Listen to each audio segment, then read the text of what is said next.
You're looking at on screen is the latest image from the Monterey Observatory of Comet Ison. Now, as many of you already know, Comet Ison has brightened 2 magnitudes within the last couple of days. It went from a magnitude 9 to magnitude 7, which is very substantial, and we expected this, so it's nothing unusual at all. We did expect this to happen about a week ago, but Comet Ison is a late bloomer, and that's fine. It's just as long as it holds together and it is getting brighter. Now, according to Bruce Gurry, the premier amateur astronomer tracking Comet Ison, the inner coma continues to brighten at the recently established rate of 15% a day. Now, he goes on to say that there might be a coma structure on the sun-facing side of the comet, which simply means, guys, the outgassing of the comet has picked up rapidly and is causing the tail to get brighter and longer, and the coma to get brighter as well. Now, a bit more of good news for you. Right before I come in and made this video, after we got to processing this image from the telescope, I grabbed a pair of 10x50 binoculars, went outside and looked east, and you could see Comet Ison clearly with a pair of 10x50 binoculars. Now, when you do grab a pair of 10x50 binoculars, you will not be able to see Comet Ison like you see in this image, because this image is taken with a 16-inch telescope. But what you will be able to see is definitely the coma area, and maybe possibly a short portion of the tail in the 10x50 binoculars.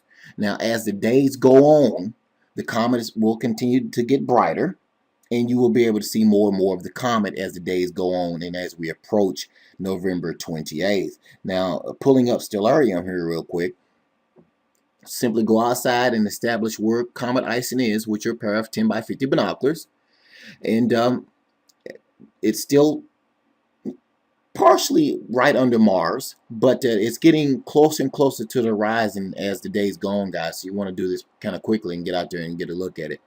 Just look east, know where to look at, and you will see Comet Ison in a pair of 10x50 binoculars. Now, remember, guys, Comet Ison is only 3 to 4 miles in diameter. A very small, compact comet. And I also want to bring up a note here that Comet Ison has nothing to do with the recent uptick in solar activity that's been taking place here in the last few days. We are in a solar max, guys, and that's what happens in solar max, is that the solar activity picks up. Now, we do know, though, comets do affect the sun. We do know that comets cause solar flares. How do we know that? Because we've seen it happen time and time again on the space probes that NASA has up in space, SOHO being one of them, where comets come in close to the sun and cause massive flares to jump off. Now, I'm not saying that's what's going to happen on the 28th when Ison reaches its closest point to the sun, but it is very, very possible that Ison could cause a flare when it comes in. And I have a video when I get done talking here, it's only 58 seconds in length, showing comets coming in close to the sun, sun-grazing comets, just like Ison, coming in close to the sun and causing huge flares to pop off. Okay, so be sure to watch that video when I get done here. So recapping real fast, guys, you can take a pair of 10x50, very inexpensive binoculars and go outside and spot Comet Ison.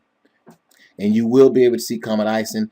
And as the days progress here, guys, you'll start to be able to see Comet Ison with the naked eye as it continues to brighten. And hopefully the comet will hold together as it continues on its inward trek to the inner solar system here. Now, you can't really make it out too good in this picture, guys, but it has an ion tail coming out in this direction here. You can just make it out. I don't know if you can. We will definitely get better pictures of it there. And we'll also start releasing astronomy videos on the weekends showing what we get from the Monterey Observatory here in West Arkansas. Anyway, guys, thanks for watching. Now on to that other portion of the video of the sun-grazing comets. Thanks for watching. God bless.